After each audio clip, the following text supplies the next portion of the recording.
Thank you. Actually, the name is Gabor Mate. Thanks very much. I don't need to tell you what's happening over there. I think anybody who's got eyes, who's got ears, they can see, they can hear. Anybody who's got a heart that's open, they can feel.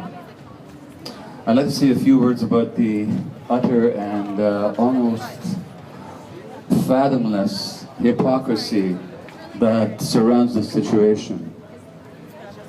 Yesterday in the New York Times there was the headline, "Truce or ceasefire shattered, Israeli soldier captured." The headline could have said, "Truce shattered, 90 Palestinians killed." They don't do that. Because it's clear that from the point of view of the mainstream media, there's one side in this conversation. The other side doesn't even exist. Utter hypocrisy. As regards these captured soldiers, if indeed the soldier is captured and not killed in battle, the American Secretary of State, John Kerry, issues a statement demanding his immediate release. In Israeli jails, there are thousands of Palestinian citizens, Palestinian people, who are not even charged with any crime, who are not even suspected of anything violent. They're simply opponents of the occupation. There are thousands of these people in jail who are held there, very often without charges, without trial. John Kerry or our own government has not called for the release of these people. Utter hypocrisy. At the beginning of this horrific assault on Gaza, or even before, Benjamin Netanyahu, the Israeli Prime Minister, makes a comment. He said, "The other side, they don't believe in life. We do." And he demonstrates his belief in life by the murder of over 1,000 civilian people in Gaza and the utter devastation over an already deprived and devastated little enclave. And this hypocrisy is nowhere challenged in our media or amongst our politicians. That is their hypocrisy, and in this country, our own. In Tel Aviv, there's a military building. I think it's called Kriya. I may not have the Hebrew right. This military building is where the bombing of Gaza is coordinated, is where military activities are planned, and from where the orders are issued. This military building in Tel Aviv is right next to a major hospital in Tel Aviv. Now, are we accusing the Israelis of using civilian shields by putting this facility in the middle of Tel Aviv? Of course not. Utter hypocrisy. Shame. The sad fact is that people are outraged when we talk about Zionism as racism. Well, Zionism may not be racism in its theory, but let's look at it in practice. The media keeps talking about the Hamas charter that calls for the destruction, if you will, of the state of Israel, which to the Palestinians is simply a colonial occupying state. What nobody talks about is that the charter of Israel's governing party, the Likud party, absolutely denies the existence or the right of the Palestinians to a state of their own. They call for the free settlement of Jews from the sea to the Jordan River. Nobody calls upon the Likud party, which actually holds the reins of government in Israel, to give up their charter. That's only about Hamas. Again, utter hypocrisy. The fact remains that as I stand here today, and as I'm giving you this talk here today, I could get on an airplane tomorrow, go to Israel, claim the right of return, and be made a citizen immediately, with no questions asked, because I'm Jewish. The right of return, meaning that maybe 2,000 years ago, some of my ancestors happened to live there. The Palestinian speakers amongst us, including my friend Hanna Kawas, who I think is from Haifa, but somewhere in Palestine, he cannot even visit. He cannot even visit. What about this right of return? If the principle that people expelled from their homeland should have the right to return, why not Hanna and why me? Now, if that's not racism, exactly what is it?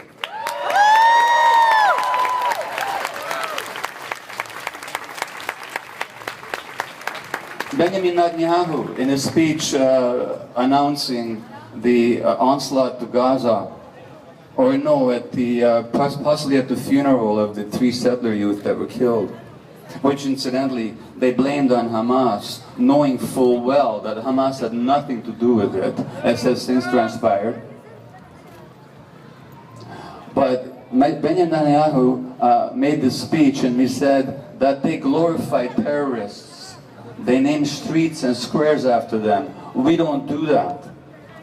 The reality is that in Israel, there's any number of squares and streets named after people called Shamir, after people called Begin, after people called any number of Israeli generals guilty of war crimes, after people who were engaged in specific acts of terror against civilian populations. And yet Netanyahu was capable of making a statement with a straight face, and nobody in the press challenges him. Again, utter hypocrisy. So I think we've got work to do. The population in Canada, it's great to see all these people here. It's encouraging, it's heartening to see all these people here. It's also heartening to see that although Israel is still capable of carrying out their war crimes against the Palestinian population, they're no longer doing so behind a total screen of impunity. The world is watching. The politicians are not, the leaders are not, the media are not, and they all have their own reasons for their silence and for their self-willed blindness. But more and more people are awake. And as Sid also said, more and more Jewish people are awake. I know that 20, 30 years ago, when there was a few of us in the Jewish community who raised our voices in support of some justice in Palestine, we felt very alone, very isolated. That's no longer the case. There are significant organizations now, both within and outside the Jewish community, who are dedicated in bringing the truth to people here. And I'm telling you, in my final comment is this, that it's up to us here who know what's going on, to spread the news, to tell people the truth, to direct people to the right sources. It's not possible anymore in the days of the internet for anybody to say, I didn't know and I had no way of knowing. People have all kinds of ways of knowing. All they have to do is to go to news programs that tell the truth. All they have to do is to listen to the Israeli historians who told the story of the Nakba and the massacre and expulsion of the Palestinians in 1947, 1948. All they have to do is listen to voices like Rabbi Henry Siegman, who's former head of the American Jewish Congress and former head of the American Council of Synagogues, who tells us exactly the way it is. To Israeli historians who, like Ilan Pape, who tell the truth about what's going on. To Israeli journalists like Gideon Levy and Amir Haas, who daily tell their people the truth about what's going on. So no longer can anybody claim, no longer can anyone say with a straight face, oh, I didn't know, I had no way of knowing. You might have said that in Germany 60 years ago, 70 years ago. You cannot say it today.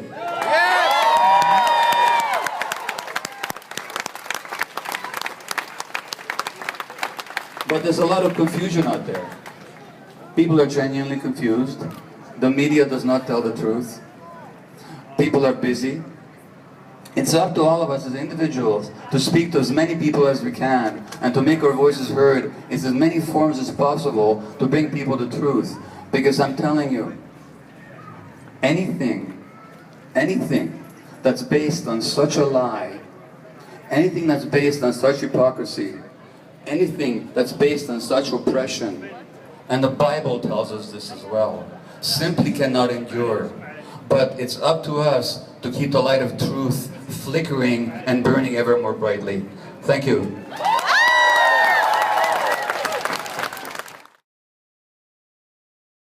Social justice and liberation movements here in Canada and internationally abroad. And as a member of the Latin American community, as a Chilean that came to this country at a very young age, where the largest Palestinian community outside of the Middle East call itself Home in Exile resides, and in Latin America, where 17 million people call themselves descendants or direct people of Palestine and the Arab world. We have a strong movement in Latin America, strong ties of unity and brotherhood with the people of Palestine. The drama of the Palestinian people uprooted from their land and stripped of their basic rights by the Zionist project of colonization and ethnic cleansing gathers and summarizes for me all the struggles that have fueled my thirst for social justice. The release and freedom of political prisoners and the end of impunity for human rights violations. Resistance to colonization, militarization and imperialism.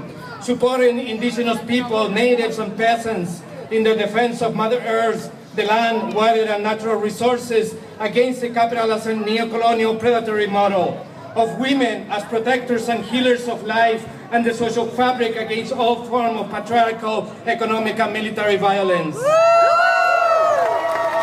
When in Latin America's dark decades of military capitalist dictatorships, we began to defend human rights, we confronted the various forms of violations to freedom and personal integrity. Arbitrary, prolonged and mass imprisonments, humiliation and harassment of women, children and relatives of prisoners, systematic torture as a means of extortion, intimidation, information and annihilation, collective punishment inflicted on an entire people to break their resistance, their dignity and to subject them to resignation. Summary or selective executions to strip our people of their most popular and promising leaders. Arbitrary arrests of peaceful activists breaking into their homes under the cloak of darkness, violent raids and absolute destruction, theft and looting of their belongings. Arbitrary detentions without charge or trial that leaves prisoners isolated, incommunicated and in many cases disappear.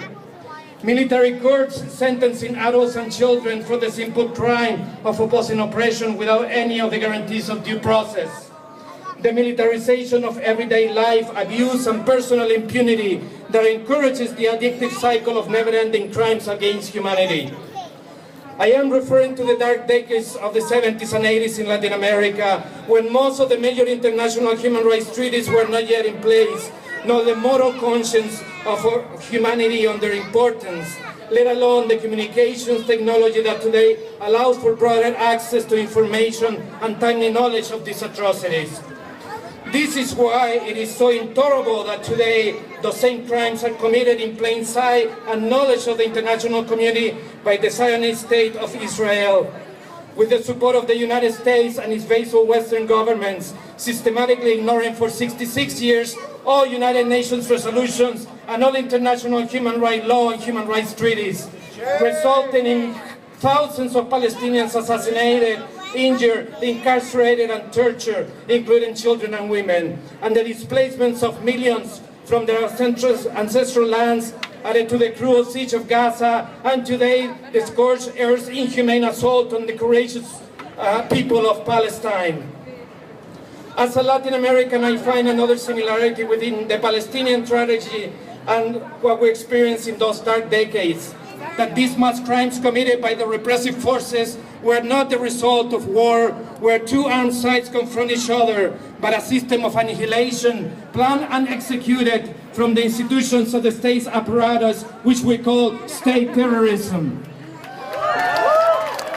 This is precisely the false narrative of Western media, which has always presented what they call the Israel-Palestine conflict as a war between two sides equally responsible for the violence and the inability to reach a negotiated solution. And that in the best case scenario, when all the weight is not simply loaded on the intransigence of the Palestinians. This is false symmetry. False symmetry is usually enhanced by the stereotypical image of the Palestinians as terrorists with covered faces and torso wrapping explosives or with automatic weapons in hand. Not a few even try to present it as a civilized and religious conflict between East and West, or between Islam and the Judeo-Christian world. However, there is nothing more asymmetrical than the two opposing sides in this long occupation. For starters, you can never equate the oppressed with the oppressor, the occupied with the occupier, and give them the same responsibility. On the one side, we have a state with every imaginable military resources, and on the other, a people, the vast majority of them unarmed, chased and cornered, clinging fiercely to their land. While Israel has a staunch ally in the mightiest power of the world, from which receives billions of dollars annually in military aid, and is itself the first nuclear power in the world, has a place in the United Nations and an economy which is 3 times that of all neighboring countries together, including Egypt, and dominates the narrative in the world's public opinion, posing as a victim. The Palestinians have no state, never had an army, let alone sophisticated weapons, have a total subordinate economy and 50 times smaller than that of Israel, and now have only 12% of what was the original territory of historic Palestine. Meanwhile, Israel maintains absolute control over the Palestinian lands, borders, its air and sea space, as well as its telecommunication. So what can we do now? We can resist.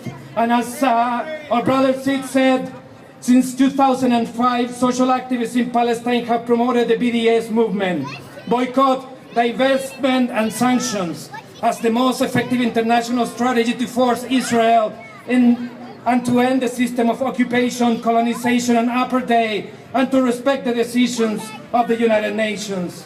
The Palestinian people know that they cannot count on support of governments, but they trust that the people organized can press on and demand the adoption of measures in that direction. The BDS movement have achieved significant success in a few years, especially in the economic and cultural boycott. So we must clench our teeth and channel our anger and overcome our feelings of impotence, mobilizing without delay, so that in every corner of the planet, the voices of those who condemn this massacre and refuse to be part of the complicity of silence are heard loud and clear. Gaza is not alone. Everybody today, more than ever, we are all Palestinians. We are all Palestinians. We are all Palestinians. We are all Thank you. Palestinians.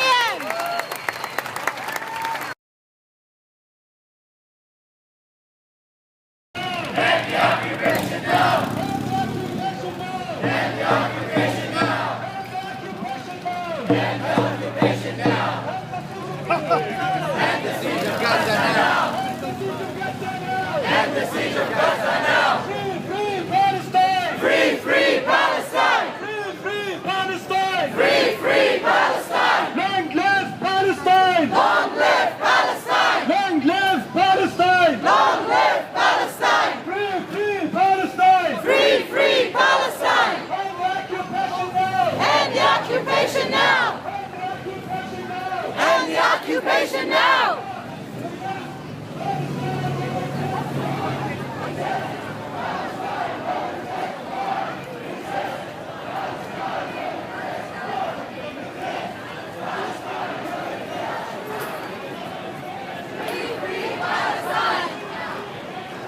Free Palestine!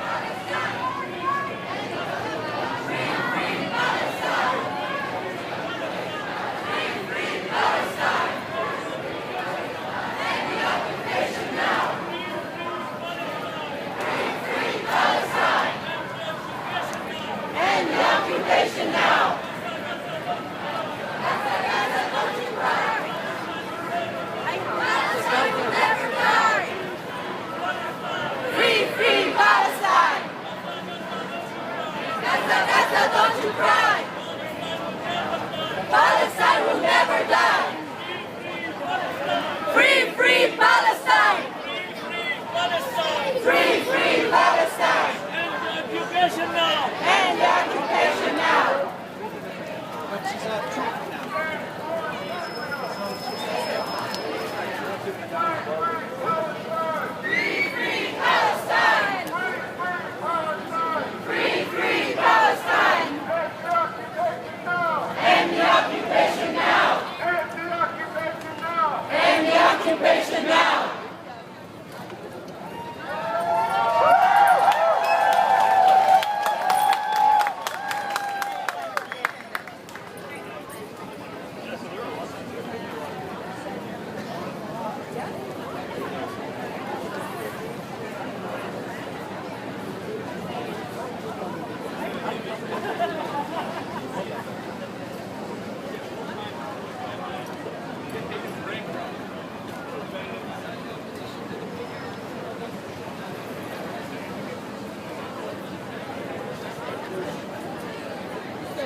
occupation now! All that's left is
occupation now!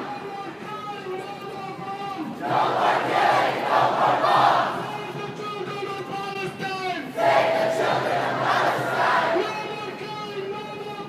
No more killing! March! Resist! Palestine will exist! March! Resist! Palestine will exist! March! Resist! Palestine will exist! March! Resist! Palestine will exist! March! Resist! Palestine will exist! March! Resist! Palestine!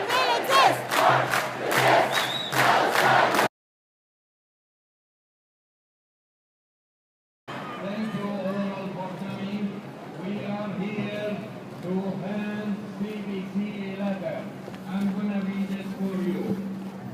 August 5th, the news editor, CBC News, Vancouver.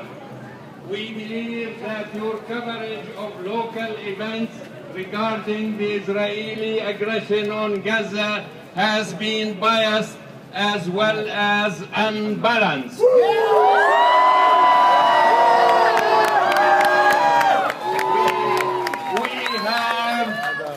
We had thousands of Vancouverites that took to the streets in down Vancouver on July 3rd, July 12th, July 19th, and July 25th to protest Israeli war crimes and the complicity of the Canadian government in them.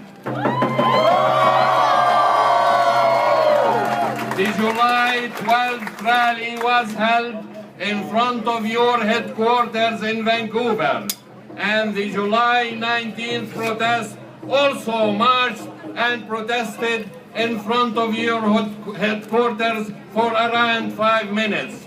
You did not see fit to report any of these actions except for a short reference to anti-Israeli rally on the July 19 edition of the news.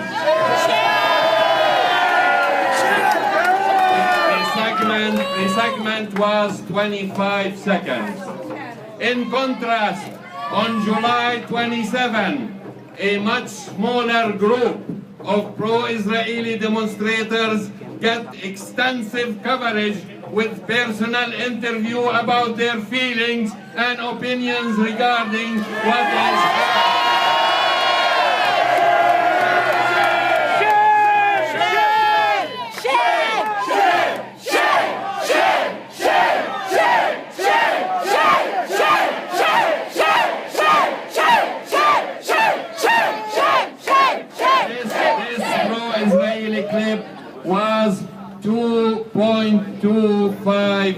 second, to be exact, 2.22 seconds.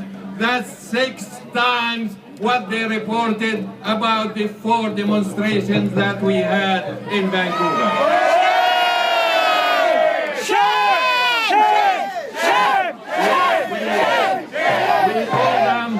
We told them we are having a rally this coming Saturday, August 2nd at the ArtGallery, and we will march to your headquarters at 3:15.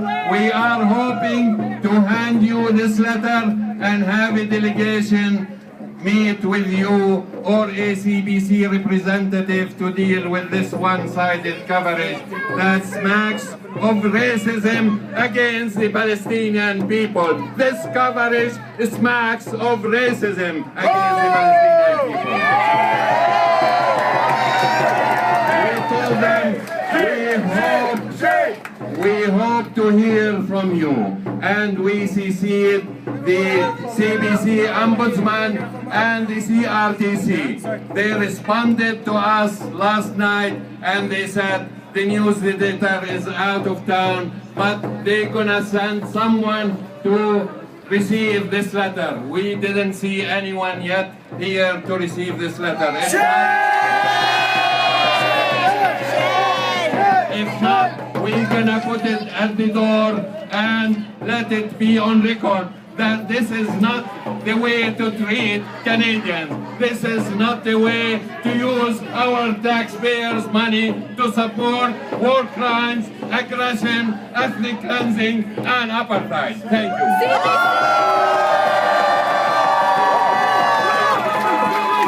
We won't cover CBC! We won't cover CBC! We won't cover CBC! We won't cover CBC! We won't cover CBC! We won't cover CBC! We won't cover CBC! Shame on Harper! Shame on Harper! Shame on Harper! Shame on Harper! Shame on Harper! Shame on Egypt! Shame on Egypt! Shame on Egypt! Shame on Egypt! Shame on Sisi! Shame on Sisi! Shame on Saudi Arabia! Shame on Saudi Arabia! Shame on Saudi Arabia! Shame.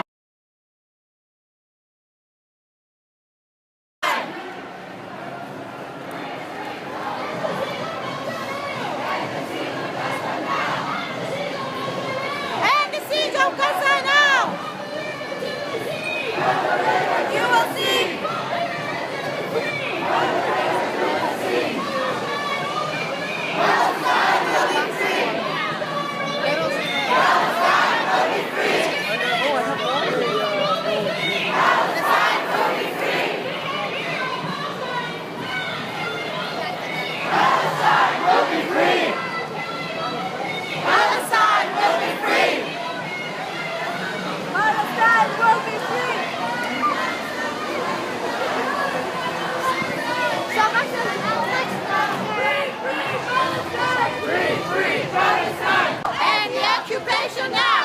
End the occupation now!